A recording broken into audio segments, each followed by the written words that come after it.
Hello everyone, welcome to my channel somatic stories. आज मैं ये वीडियो शूट कर रही हूँ एक प्यारे से व्यूअर की एक क्वेश्चन का आंसर देने के लिए। तो उन्होंने मुझसे पूछा था कि उनको पीसीओडी की समस्या है और उनको अभी क्या होता है कि प्रेगनेंसी लाइक सिम्टम्स आते हैं, पर जब भी वो अपना प्रेगनेंसी टेस्ट करवाने जाती हैं, मतलब यूरिन टेस्ट करती हैं, तो उनको नेगेटिव दिखता है। तो उनको नेगेटिव रिज़ल्ट क्यों आती है, ये उन्होंने मुझसे पूछा। तो मैंने उनको 5 रीज़न्स बताए थे, पर बाद में मुझे लगा कि इस तरह से 5 रीज़न्स अगर मैं किसी को बताऊंगी तो शायद उनको ना समझे।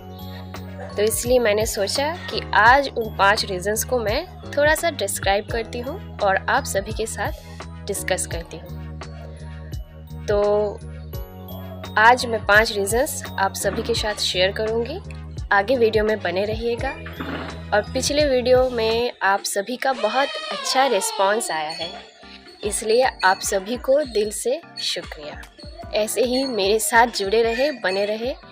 चैनल को सब्सक्राइब करें, लाइक करें, एक दो के साथ शेयर करें, सो दैट वो भी बेनिफिटेड होंगे इन सब वीडियो के द्वारा और मुझे भी हेल्प होगी। Thank you so much. तो चलिए वीडियो में आगे देखते हैं। तो नंबर 1 रीज़न है इरेगुलर और डिले ओव्यूलेशन। डिलेड ओव्यूलेशन और इरेगुलरिटी का मतलब क्या होता है? इस स्टेज में जिनको पीसीओडी रहती है, ये पीसीओडी डायरेक्टली उनके हार्मोन लेवल्स को इफ़ेक्ट करता है। किस हार्मोन को? स्पेशली जो हार्मोन्स ओव्यूलेशन में हिस्सा लेते हैं, उन हार्मोन्स को इफ़ेक्ट करता है, जैसे कि ल्यूटिनाइजिंग हार्मोन और एफएसएच माना फॉलिक स्टिमुलेटिंग हार्मोन। पीसीओडी इन दो हार्मोन्स के बैलेंस को डिसबैलेंस कर देता है, जिस वजह से ओव्यूलेशन का जो पीरियड है या तो वो एब्सेंट रहता है या फिर वो आता ही नहीं या फिर इरेगुलर हो जाता है।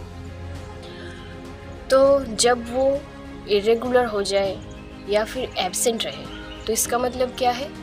ओव्यूलेशन में जो एग्स निकलने चाहिए थे वो एग्स नहीं निकल पाते। तो जब एग्स निकलेंगे ही नहीं तो जाहिर है प्रेगनेंसी भी नहीं आएगी। रीज़न नंबर 2 है हार्मोनल इम्बैलेंस। पीसीओडी का डायरेक्ट लिंक है एंड्रोजन्स हार्मोन्स, जो कि भारी मात्रा में होती है। एंड्रोजन हार्मोन्स माना मेल हार्मोन्स, और इंसुलिन रेजिस्टेंस के साथ। इंसुलिन रेजिस्टेंस माना क्या? इंसुलिन रेजिस्टेंस माने बॉडी इंसुलिन हार्मोन को सही रीति से यूज़ नहीं कर पाती है, और यूज़ नहीं कर पाने की वजह से बॉडी में इंसुलिन हार्मोन और एंड्रोजन हार्मोन्स की जो कॉन्सेंट्रेशन है वो बढ़ती है। इस वजह से आपका जो नॉर्मल मेंस्ट्रुअल साइकिल है वो ब्रेक होता है। इसलिए आप देख सकते हैं कि पीसीओडी से ग्रसित महिलाओं की मेंस्ट्रुअल साइकिल इरेगुलर होती है। कईयों को 30, कईयों को 31 दिन के बाद भी पीरियड्स आते हैं। तो ये है मेन रीज़न। तो इस रीति मेंस्ट्रुअल साइकिल होने के कारण उनका जो ओव्यूलेशन का पार्ट होता है उसको डिस्टर्ब करती है ये जो एंड्रोजन हार्मोन्स है। ये एंड्रोजन हार्मोन्स जाके उनके ओव्यूलेशन के जो फेज़ होते हैं उनको डिस्टर्ब करती है। इस वजह से एग्स रिलीज़ नहीं होते, और एग्स रिलीज़ नहीं होते तो प्रेगनेंसी भी नहीं आती है। तो इस रीति हार्मोनल इम्बैलेंस आपकी प्रेगनेंसी को डिफेक्ट करता है। अब तीसरी रीज़न है luteal phase defect. Luteal phase defect क्या है? मानिए आपका ओव्यूलेशन का जो पीरियड है वो हुआ, मतलब एग्स रिलीज हुए, उसके बाद भी हार्मोनल इम्बैलेंस आपके लूटियल फेज को डिफेक्ट कर सकता है। किस रीति? लूटियल फेज जो होता है मेंस्ट्रुअल साइकिल के अंदर, वो ओव्यूलेशन फेज के बाद का फेज होता है। और इस लूटियल फेज में ही जो एग्स रिलीज होते हैं ओव्यूलेशन के टाइम, वो लूटियल फेज में जाके फर्टिलाइज होते हैं। फर्टिलाइज होकर यूट्रस के वॉल पर इम्प्लांट होते हैं और ग्रो करते हैं। पर हार्मोनल इम्बैलेंस के कारण ये जो लूटियल फेज है इसी में बाधा डालती है। ठीक है, तो लूटियल फेज जब डिस्टर्ब हो जाता है तब क्या होता है, ना तो एग्स फर्टिलाइज हो पाते हैं और ना ही यूट्रस के वॉल पर जाकर इम्प्लांट होकर ग्रो करते हैं। तो इस वजह से भी आपको प्रेगनेंसी नहीं आती है और रिजल्ट नेगेटिव आती है। तो इसे कहते हैं लूटियल फेज डिस्ट्रक्शन। अब आते हैं चौथे रीज़न पे। चौथा रीज़न है टेस्टिंग टू अर्ली। पीसीओडी से ग्रसित महिलाओं में क्या होता है कि उनका मेंस्ट्रुअल साइकिल जो है वो इरेगुलर होता है और इस इरेगुलरिटी की वजह से ये पता करना भारी मुश्किल होता है कि उनका ओव्यूलेशन कब हो रहा है।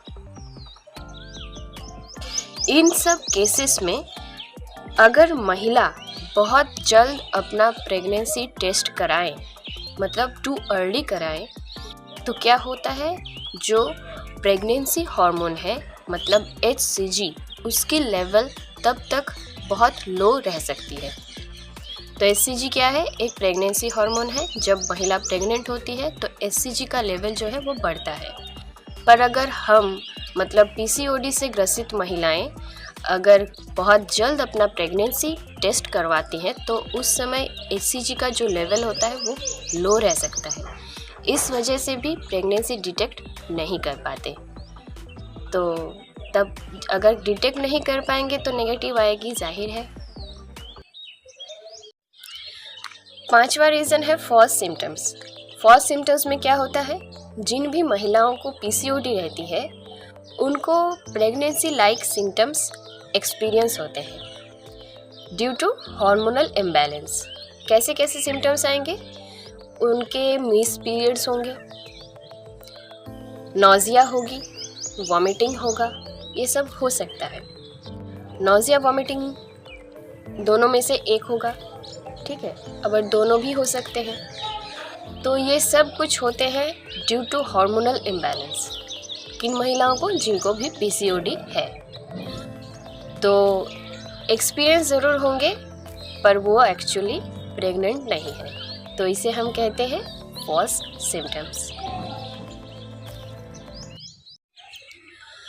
देखिए, PCOD कोई डिजीज़ नहीं है, ये एक हार्मोनल डिसऑर्डर है। अगर अच्छी तरह से केयर ली जाए तो PCOD हमेशा के लिए भी जा सकती है। कई महिलाओं को अपना डाइट चेंज करने पर ही बहुत अच्छा रिजल्ट मिला है। और जिन भी महिलाओं को PCOD के रहते भी कंसीव करना है, मेरी राय है कि वो एक अच्छे गायनेकोलॉजिस्ट से कंसल्ट करें, एक अच्छे फर्टिलिटी कंसल्टेंट के पास जाएं और उनसे कंसल्ट करें। या तो आप ओव्यूलेशन अपना ट्रैक कर सकते हैं।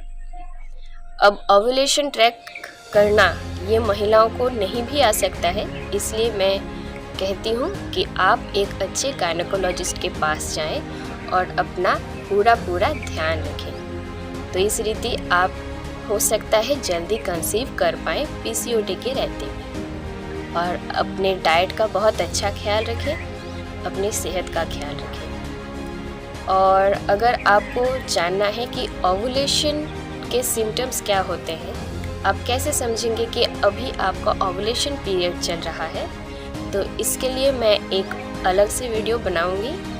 और अगर आपको जल्दी चाहिए तो आप नीचे कमेंट में लिख दीजिएगा, ठीक है जी। Okay, thank you.